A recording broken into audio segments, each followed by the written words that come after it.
Buenas noches.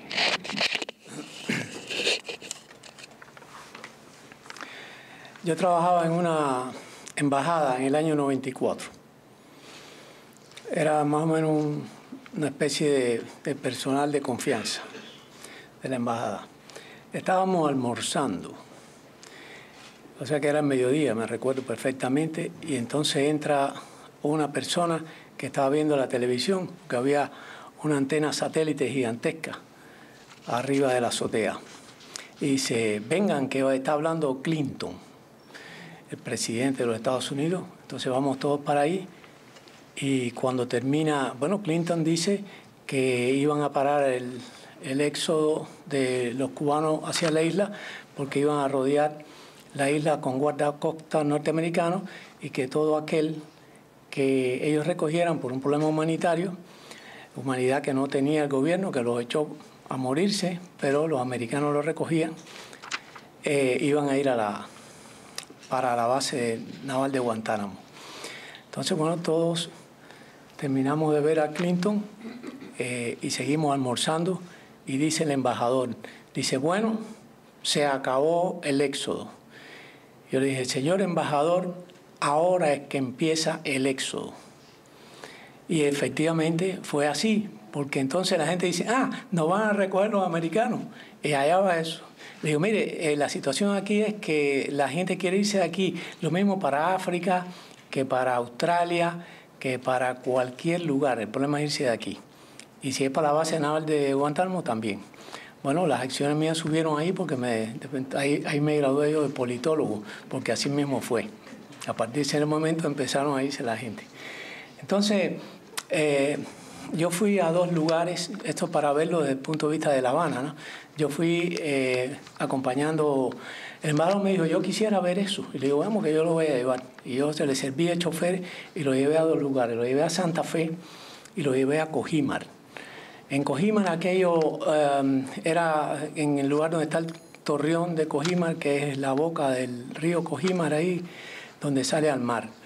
Y ahí había una efervescencia, nada más que se veían jóvenes con palos, con goma. Era una cosa tremenda, como una especie de locura y tremendo tráfico de balsas ya terminadas para llegar a la costa. Después cuando fuimos a Cojimar, que ahí había otro ambiente, ahí el ambiente que había era como de familias y como de grupos de amigos. Y lo más patético que vimos fue una balsa gigante, era como una plataforma muy grande.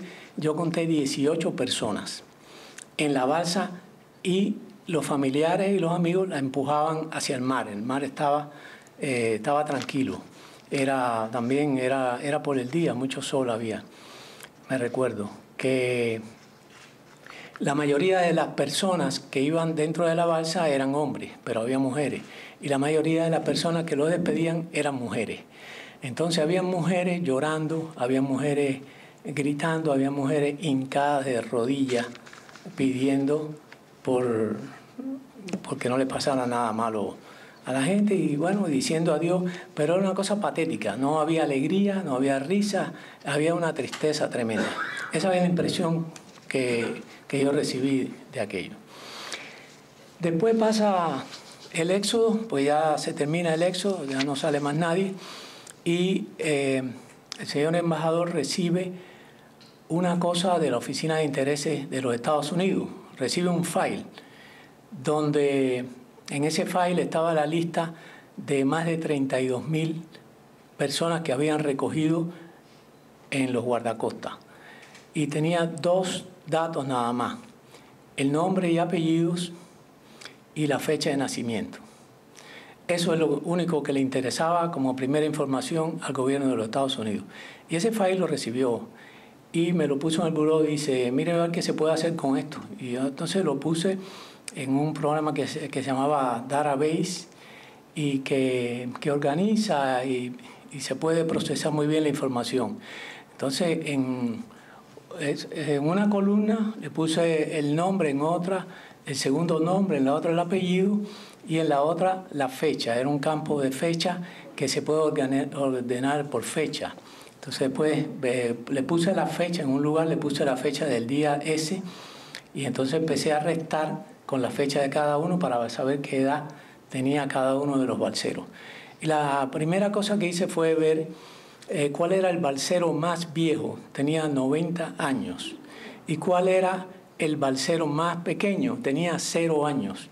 Era un bebé que no había cumplido todavía el año. Después dije, vamos a ver cuál es el promedio de edades de la gente que se van. 32.000 personas es una muestra muy importante. Con eso se puede sacar datos estadísticamente significativos. Eran 27 años. O sea, 27 años, el 94 quiere decir que eran gente que habían nacido y se habían educado con la revolución. La inmensa mayoría de los balseros eran gente formados por la revolución.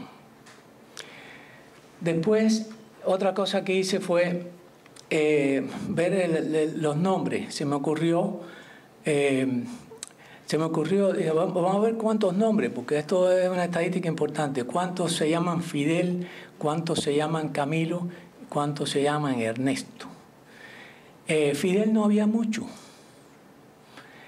pero Camilo había muchísimos Camilo, comparativamente. Y después de Camilo le seguía el nombre de Ernesto, eran los más populares. O sea que el orden era Camilo, Ernesto y Fidel. Por algo los 2 primeros desaparecieron. Después dije, bueno, vamos a ver si se puede sacar algo más de esto. Porque era una muestra tan grande que si usted divide 32.000 entre 365 da 88.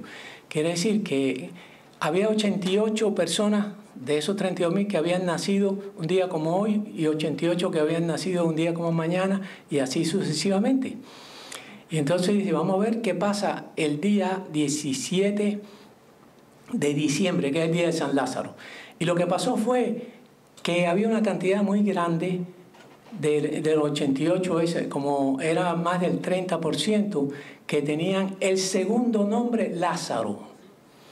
O sea que había una religiosidad escondida. No se habían atrevido los padres a ponerle Lázaro de primer nombre y probablemente nadie supiera que Lázaro era el segundo nombre. Y así pasaba también con Caridad. El día creo que es 12 de septiembre. 8 de septiembre. Y había, no tantos como Lázaro, pero había una gran cantidad, como 30 o 30 y pico de personas, de mujeres que se llamaban Caridad. Eso es lo que yo hice. Y ahora cuando el doctor Gordon fue a mi casa, yo le dije esto y dice, bueno, pues te invito para que lo explique, porque es una cosa interesante.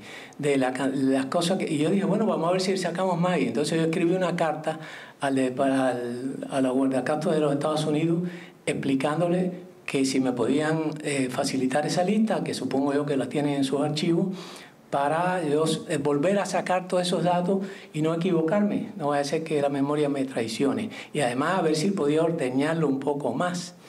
Y no me respondieron nunca. Quizás si alguno de los presentes o que nos oigan en las grabaciones después puede tener esa facilidad de conseguir la lista, porque es interesante hacer público esto, me parece a mí. Lo otro que quería decir era que en realidad estoy loco por recibir esas listas, a ver si hay alguien que no se me ocurrió en aquella oportunidad que se llame Ernesto Lázaro, porque sería el colmo de la doble cara.